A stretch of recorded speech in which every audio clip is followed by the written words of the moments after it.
அனைத்து நண்பர்களுக்கும் வணக்கம்.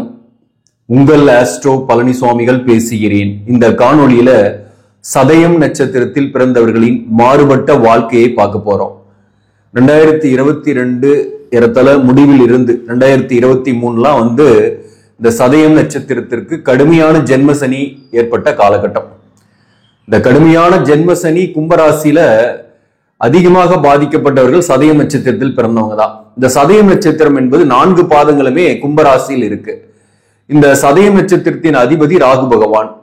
இது இருக்கக்கூடிய வீடு கும்பம், ஸ்திர ராசியில இருக்கு. இந்த 2023-22 இதெல்லாமே பாத்தீங்கன்னாக்க வேலை விஷயமா பெரிய அளவுக்கு மாற்றங்களை சந்திச்சிருப்பீங்க.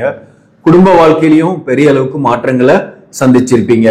குறிப்பா வேலையை விட்டுட்டு வேற வேலைக்கு போறது, அல்லது வேலை இல்லாம இழந்து கொஞ்ச நாள் சும்மா இருந்துட்டு அதுக்கப்புறம் வேலை போறது, பொருளாதார ரீதியாக பண கஷ்டங்கள், கடனுடைய அழுத்தங்கள், கடன் பிரச்சனைகள், அதே போல திருமண வாழ்க்கையில கூட பாத்தீங்கன்னாக்க ஒரு சச்சரவுகள், சில பேருக்குலாம் வழக்குகள், சில பேருக்கு பிரிந்திருக்கக்கூடிய சூழ்நிலை, இது எல்லாமே இந்த சதய நட்சத்திரத்தில் இருந்தவர்களுக்கு ஏறத்தாழ 2024 ஏப்ரல் மாசம் வரலும் கடுமையான பாதிப்புகளை சந்திச்சிருப்பீங்க. இப்போவும் ஏறத்தாழ அக்டோபர் மாசத்திலிருந்து மீண்டும் இந்த சதயம் நட்சத்திரத்துக்கு இந்த சனி பகவான் வக்ரகதியில சென்று இருக்கக்கூடிய இந்த காலகட்டமும் சதயம் நட்சத்திரத்தில் பிறந்தவங்களுக்கு குடும்ப வாழ்க்கை பிரச்சனைகள் இருந்துகிட்டு இருக்கும், வழக்குகள். அதே போல பாத்தீங்கன்னா சில பேருக்கெல்லாம் ஊர் விட்டு ஊர் போய் வேலை பார்க்கறது, வாழ்க்கை துணையை பிரிந்திருக்கிறது, இந்த மாதிரி விஷயங்கள் இந்த காலகட்டத்தில் இருக்கும். சில பேர் குடும்ப வாழ்க்கையிலே இருந்தா கூட பாத்தீங்கன்னாக்க ஒரு அந்யோன்யம் இல்லாம தனித்தனியாக இருக்கக்கூடிய சூழ்நிலையும் சில பேருக்கு இருக்கும். மொத்தத்துல இந்த ஜென்மசனி இந்த கும்பராசியில் இருப்பவர்களுக்கு யார் அதிகமா தாக்குச்சோ இல்லையோ, சதயம் நட்சத்திரத்தில் பிறந்தவங்களுக்கு அதிகமான தாக்குதல்கள் இருந்தது. இது ஏன் அப்படின்னும் போது இந்த சதய நட்சத்திரத்தோட கர்மாவை நம்ம கொஞ்சம் தெரிஞ்சுக்கலாம். அப்போ இந்த சதயம் என்பது ராகுவின் நட்சத்திரம். பொதுவாகவே இவங்க பாத்தீங்கன்னா உயரமான தோற்றம், அதே போல கொஞ்சம் ஒல்லியா இருப்பாங்க, கவர்ச்சிகரமான உதடுகளும் கன்னங்களும் இருக்கும். இவர்கள் மற்றவர்களை வசீகரிக்கக்கூடியவர்களாகவும் இருப்பாங்க. தாராள குணம் இருக்கும், மற்றவங்களுக்கு உதவி செய்யக்கூடிய எண்ணங்கள்லாம் இருக்கும், நிறைய ஹெல்பிங் எல்லாம் பண்ணுவாங்க. ஆனா யார் ஹெல்ப் வாங்கினாங்களோ, குறிப்பா உற்றார் உறவினர்களுக்கு ஹெல்ப் பண்றாங்கன்னு வச்சுங்களேன், அந்த உற்றார் உறவினர்களால நிறைய பிரச்சனைகளை சந்திக்கக்கூடியவர்களாகவே இருப்பாங்க. இந்த சதயம் நட்சத்திரத்தில் பிறந்தவர்களுக்கு கோபம் அதிகம். இவர்களுடைய கோபத்தின் காரணமாக குடும்ப வாழ்க்கையில பல்வேறு பிரச்சனைகளை சந்திக்கிறார்கள். குறிப்பாக வாழ்க்கை துணையருடைய தாயார் அல்லது அவர்களுடைய உறவு வகையில இவங்க செட் ஆகாம ஒரு மன வருத்தத்தோட, கருத்து வேறுபாடோடு இருக்கக்கூடிய சூழ்நிலை இவர்களுக்கு இருக்கும். அதனாலேயே குடும்ப வாழ்க்கையில பிரிவுகளை சந்திக்கக்கூடிய வாய்ப்பு மிக அதிகம். காதலிச்சுதான் கல்யாணம் பண்ணியிருந்தா கூட அந்த காதல் வாழ்க்கையில கூட ஒரு மன உளைச்சலும், பிரிதல்களும், அல்லது அப்பப்போ பிரிஞ்சு அப்புறம் சேர்றது, இந்த மாதிரியான விஷயங்கள் இவர்களுக்கு ஏற்படும். மேலும் இந்த சதய நட்சத்திரத்தில் பிறந்தவங்க நல்ல பலசாலி, அதே போல கோபம் இருக்கும். அதிகமான கோபம் சில நேரங்கள் கட்டுக்கடங்காம வரும். ஆனாலும் கொஞ்ச நேரம் கழிச்சு அந்த கோபம் தணிந்து விடும். உண்மையை புரிந்து கொள்வார். தாய் தந்தையை போற்றி காக்கக்கூடியவர்கள். தன்னுடைய தாயாருக்கு ரொம்ப இம்பார்ட்டன்ஸ் கொடுப்பாங்க. தந்தையுடன் கூட கொஞ்சம் கருத்து வேறுபாடுகள் இருக்கும், ஆனாலும் தாயாருக்கு ரொம்ப இம்பார்ட்டன்ஸ் கொடுக்கக்கூடியவர்கள். வாய்மையே வெல்லும் என்ற நம்பிக்கையை உடையவர்கள். தன் கொண்ட கொள்கையை கடைசி வரலும் விடாப்பிடியாக போராடுவாங்க. அதிலேயே கூட சில பகைகள்லாம் ஏற்படும். இவருக்கு உறவு பகை கூட ஏற்படும்.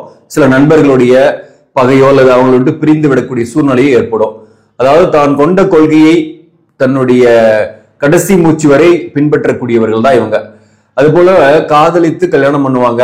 இவங்களுடைய திருமண வாழ்க்கையை பொறுத்தவரைக்கும் காதலித்து கல்யாணம் பண்ணக்கூடிய வாய்ப்பு மிக அதிகம். அப்படி கல்யாணம் பண்ணிட்டாங்கன்னா கூட அதுக்கப்புறம் குடும்ப வாழ்க்கையில் நிறைய பிரிவுகள், சச்சரவுகள், போராட்டங்கள் இருந்தாலும் இவங்களா தன்னுடைய வாழ்க்கை துணையை விட்டு பிரிந்து போகணும் அப்படின்னு நினைக்க மாட்டாங்க. அல்லது டிவோர்ஸே வருதுன்னா கூட அதுக்கு எதிர்த்து டிவோர்ஸுக்கு இல்ல நான் டிவோர்ஸ் கொடுக்க மாட்டேன் அப்படின்னு சொல்லி போராடக்கூடியவர்கள். அதாவது கடைசி வரலும் அந்த காதல்ல வித்து ஸ்டாண்டா இருந்து தன்னுடைய வாழ்க்கை துணைவுக்காக இருப்பாங்க. சப்போஸ் வாழ்க்கை துணைவரை இழந்துடுறாங்கன்னு வச்சுங்களேன், அப்ப கூட பாத்தீங்கன்னா மறுமணம் பண்ணிக்காம அல்லது மறுமணத்தில் ஆர்வம் இல்லாம தன்னுடைய பிள்ளைகளுக்காகவே வாழக்கூடியவர்கள் தான் சதய நட்சத்திரத்தில் பிறந்தவங்க. ஆனாலும் இவங்க என்ன நினைக்கிறாங்கன்னாக்க இவங்க கிட்ட பல திறமைகள் இருக்கும். உயர்கல்வி படிக்கக்கூடிய அந்த பாக்கியசாலிகள் தான். குறிப்பா மருத்துவம், ஆராய்ச்சி, அதே போல வாக்கால் பிழைக்கக்கூடிய தொழில், என்ஜினியரிங் மற்றும் உணவுத்துறை. இந்த மருத்துவத்துறையில பாத்தீங்கன்னாக்க நிறைய பேர் சதய நட்சத்திரத்தில் பிறந்தவங்க இருப்பாங்க. ஆராய்ச்சி துறை, நீதித்துறை, அதாவது ஒரு விஷயத்துல இவங்க பஞ்சாயத்து பண்றது இவங்களாதான் இருக்கும். ஏதாவது குடும்ப விஷயத்துல சண்டை சச்சரவு இருக்குன்னாக்க உறவுகளுக்குள்ள இவங்க போய் அதை பஞ்சாயத்து பண்ணுவாங்க. நீதித்துறை, வக்கீலா இருக்கிறது அல்லது ஜட்ஜா இருக்கிறது, போன்ற துறைகள் இவங்களுக்கு நல்ல ஒரு முன்னேற்றத்தை கொடுக்கும். வியாபார நோக்கம் உடையவர்களாகவும் இருப்பாங்க. வியாபாரம் பண்ணாலும் முன்னேற்றம் உண்டு. அதே போல கடல் கடந்து வெளியூர் வெளிநாட்டுல போய் பணிபுரியக்கூடியவர்களாகவும் இருக்கிறாங்க. இப்ப இருக்கக்கூடிய சுச்சுவேஷன்ல என்ஜினியரிங்ல கம்ப்யூட்டர், ஐடி போன்ற துறைகளிலும் நிறைய பேர் இருக்காங்க. இப்போ பாத்தீங்கன்னா இந்த சதய நட்சத்திரத்தில் பிறந்தவங்களுக்கு நிறைய திறமைகள் இருக்கும், மனசுக்குள்ள இருக்கும். இவங்களுடைய கூச்ச சுபாவத்தால வெளியே அதிகமா காட்டிக்க மாட்டாங்க. அதே போல என்னதான் மனசுல சோகம் இருந்தாலும் வேதனைகள் இருந்தாலும் அதையும் முகத்துல காட்ட மாட்டாங்க. அதாவது சிரிச்சுக்கிட்டே தான் இருப்பாங்க அல்லது மகிழ்ச்சியா இருக்கிற மாதிரி இருக்கும். ஆனா மனசுக்குள்ளர பல்வேறு துன்பங்களும் துயரங்களும் இருந்துகிட்டு இருக்கும். அதே போலதான் தன்னுடைய திறமையை ஹிடன் டேலண்ட்டை வெளியவே காட்டாம அதனால முன்னேற முடியாம இருக்கும். இவர்களுக்கு ஒரு சரியான கைடன்ஸ் பண்ணாங்க அல்லது ஒரு நல்ல வழிகாட்டி ஒரு நண்பர் இருக்கிறாரு அல்லது ஒரு வாழ்க்கை துணிவரே இவரை வந்து மோட்டிவேட் பண்றாங்க அப்படின்னாக்க நல்ல பெரிய அளவுக்கு இம்ப்ரூவ்மெண்ட் ஆகக்கூடியவங்களாக இருப்பாங்க. இவங்களுக்கு வந்து பாத்தீங்கன்னா பிறந்த உடனே ராகுதசை. பொதுவாகவே இந்த ராகுதசை வந்து ஒரு 18 வருஷம், இவங்க 2ஆம் பாதம் 3ஆம் பாதத்துல பிறக்கிறாங்கன்னா அதுக்கு தகுந்த மாதிரி வருடங்கள் குறையும். ராகுதசை ஒரு 10 வருஷம் இருக்குன்னாக்க அந்த ராகுதசை காலகட்டம் ஆரம்ப கல்வி படிக்கக்கூடிய நேரத்துல ஒரு ஆவரேஜா படிக்கிற மாதிரிதான் இருக்கும். அல்லது அடிக்கடி உடலான தொந்தரவு பிரச்சனைகள், அங்கங்க குடும்பம் ஷிஃப்ட் ஆகுறது, பயணங்களோட இருக்கிறது போன்றவெல்லாம் இவங்களுக்கு ஏற்படும். அடுத்தது குருதசை ஒரு 16 வருஷம். இந்த 10 வயசுல இருந்து ஒரு 16 வருஷம் குருதசைன்னு எடுத்துக்கிட்டா கூட 26 வயசு வரலும் இவங்களுக்கு வந்து பாத்தீங்கன்னாக்க கல்வியில நல்ல முன்னேற்றம் வரும். நல்லா படிச்சிருவாங்க, விரும்பிய கோர்ஸை படிப்பாங்க, உயர்கல்வி படிக்கக்கூடிய வாய்ப்பு எல்லாம் இந்த காலகட்டத்தில் கிடைக்கும். சுக்கிரன் பலமாக இருக்கிறாருன்னா அந்த 26 வயசுலயே கூட காதல் திருமணம் ஏற்பட்டு விடக்கூடிய வாய்ப்பெல்லாம் உண்டு. இவங்க லக்னம்னு ஒண்ணு இருக்கு, லக்னத்துக்கு 7ஆம் இடத்துல பாத்தீங்கன்னா பாவகிரக சேர்க்கை இருக்கு, அல்லது ராசிக்கு 7ல ஈவன் இந்த சந்திரனுக்கு 7ஆம் இடத்துல சூரியன் இருக்கு அப்படின்னா கூட மேரேஜ் டிலே ஆயிட்டே இருக்கும். செவ்வாய் இருக்குனாலே லேட் ஆகும். ராகு அல்லது கேது 1 இருந்தாலே மேரேஜ் லேட் ஆகும் அவங்களுக்கு எல்லாம்.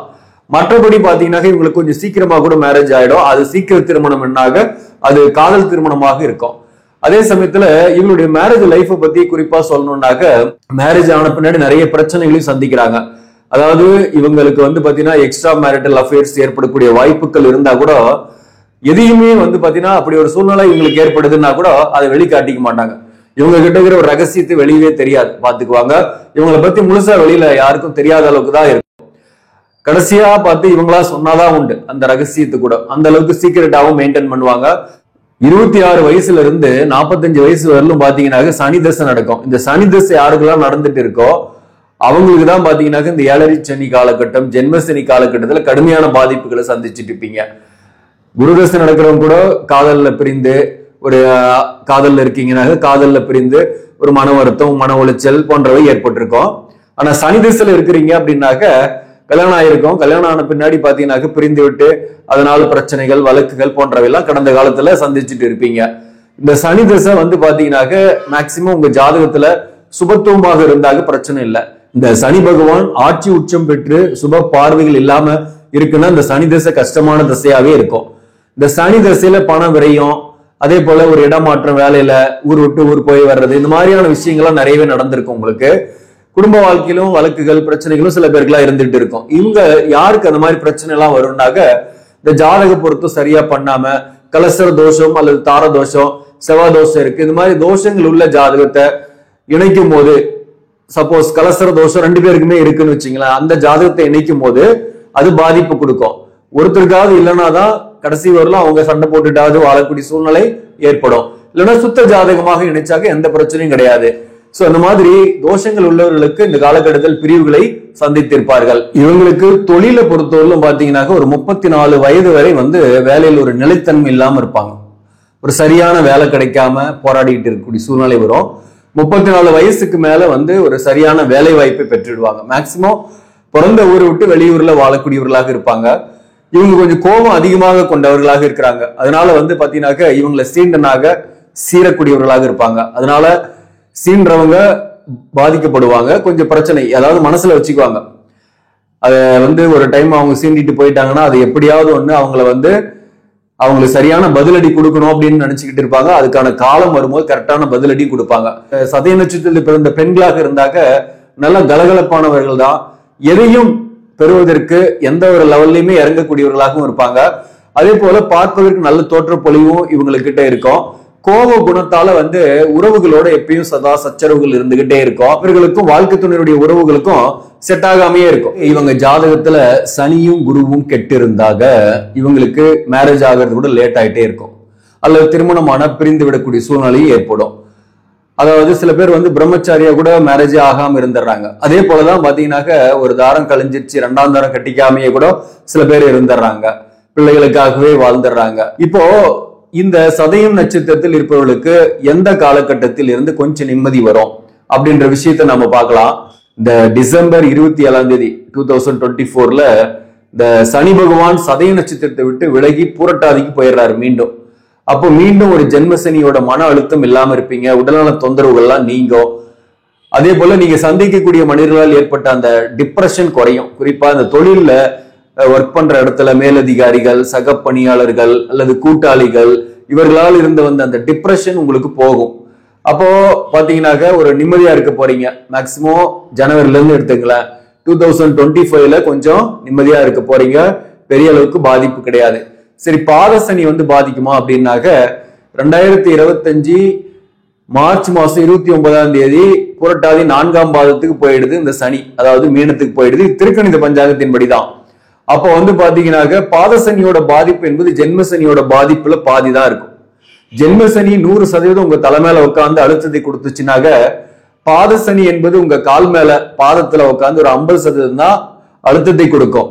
அதையும் நீங்க வந்து எந்தெந்த விஷயத்துல கவனமா இருக்கலாம்னாக்க, குறிப்பா ஒருத்தருக்கு கடன் கொடுக்கறது வாங்குறதுல கவனமா இருக்கணும். வாங்கினாலையும் கொடுக்க முடியாது, கொடுத்தாலையும் தர முடியாது, அதுல கவனமா இருக்கணும். வாக்கு கொடுக்கறது, நான் செஞ்சு கொடுத்துறேன், நான் பாத்துக்கிறேன், இவருக்கு நான் ஜாமீன் பா அப்படின்னு நீங்க சொன்னீங்கன்னா நீங்க மாட்டிக்குவீங்க, அதுல கவனமா இருந்துங்க. தேவையில்லாம பேசிக்கிட்டே இருப்பாங்க சில பேர்லாம் பாத்தீங்கன்னா. பேச்சை குறைத்தால் எந்த பிரச்சனையும் கிடையாது. அதிகமாக பேசுறது, அது உறவா இருந்தாலும் சரி, நண்பர்களா இருந்தாலும் சரி, அவங்க கிட்ட நம்ம ஏதாவது ஒண்ணு பேசிட்டு அப்புறம் மன வருத்தத்தை உண்டாக்கக்கூடிய சூழ்நிலை ஏற்படும். அதனால பேசுறதை குறைச்சிக்கிறது நல்லது. இந்த 3 விஷயத்தை ஃபாலோ பண்ணாவே இந்த பாதசனியால பெரிய பாதிப்பு இல்லை. வாக்குவாதம் செய்யாம இருந்தா சரி, கடன் படாம இருந்தா சரி, அளவுக்கு அதிகமாக ஆசைப்பட்டு நிறைய எக்ஸ்பென்சஸ் பண்ணாம இருந்தாக கடன் பட வேண்டிய அவசியம் இருக்காது. அப்போ நார்மலா இருக்கும் லைஃப், எந்த பிரச்சனையும் கிடையாது. மேலும் வந்து பாத்தீங்கன்னாக்க உங்களுக்கு வந்து பாத்தீங்கன்னாக்க இந்த வருஷம் தான் அப் டு 2024 டிசம்பர் 27 வரல தான் உங்க பிரச்சனை. அதுக்கப்புறம் உங்க பிரச்சனையோட வலிமை வந்து குறைஞ்சு போயிடுது, பாதி அளவுக்கு தான் இருக்குன்னு அர்த்தம். ஆலோசனையாக இருக்கக்கூடிய காலகட்டத்தில் சில பேருக்கு எல்லாம் திருமணம் ஆகாம நீண்ட நாளா தள்ளி போயிட்டே இருக்குன்னாக்க அவங்களுக்கு திருமணம் ஆகக்கூடிய வாய்ப்பு வரும். மறுமணம் ஆகக்கூடிய வாய்ப்பும் சில பேருக்கு எல்லாம் ஏற்படும். திருமண உறவுகள்ல பிரிந்திருக்கக்கூடியவர்கள் அல்லது டிவோர்ஸ்ல இருக்கிறவங்க, டிவோர்ஸ் கேஸ் போயிட்டு இருக்கு, வழக்கு போயிட்டு இருக்குனாக அந்த வழக்குகள்ல கூட முடிவுகள் ஏற்பட்டு 2ஆம் தாரம் ஏற்படக்கூடிய வாய்ப்பும் சில பேருக்கு ஏற்படும். சில பேருக்கு வந்து பாத்தீங்கன்னாக்க பிரிஞ்சிருக்கிறாங்க, தற்காலிகமாக சண்டை சச்சரவோட தான் பிரிஞ்சிருக்கிறோம், ஆனால் தோஷங்கள்லாம் எதுவும் இல்லைன்னா அவங்க எல்லாம் மீண்டும் சேர்ந்து விடக்கூடிய சூழ்நிலை கூட இந்த காலகட்டத்தில் ஏற்படும். அடுத்த வருஷம் உங்களுக்கு மார்ச் மாசத்துக்கு மேல கண்டிப்பா அதுக்கான வாய்ப்புகள்லாம் இருக்கு. அதனால இந்த நேரத்துல நீங்க பொறுமையா இருக்கிறது தான் நல்லது. சரி, நீங்க எந்த கோவிலுக்கு போனா எந்த தெய்வத்தை வழிபாடு செஞ்சா நல்லதுன்னாக்க, இந்த நட்சத்திர அதிதேவதை வந்து வருணன். நீங்க வந்து திருப்பதி போயிட்டு வந்தா வாழ்க்கையில திருப்பங்கள் ஏற்படும். ஆக நண்பர்களே, இந்த பதிவு உங்களுக்கு பிடிச்சிருந்தாக லைக் பண்ணுங்க, இதை மற்றவர்களுக்கும் ஷேர் பண்ணுங்க. இன்னும் நம்ம சேனலை சப்ஸ்கிரைப் பண்ணாம பாக்குறீங்கன்னாக்க சப்ஸ்கிரைப் பண்ணி கண்டினியூ பண்ணுங்க. இதன் மூலம் உங்களுக்கு சரியான ஜோதிட தகவல்களும் ஆன்மீக தகவல்களும் கிடைக்கும். நன்றி, வணக்கம்.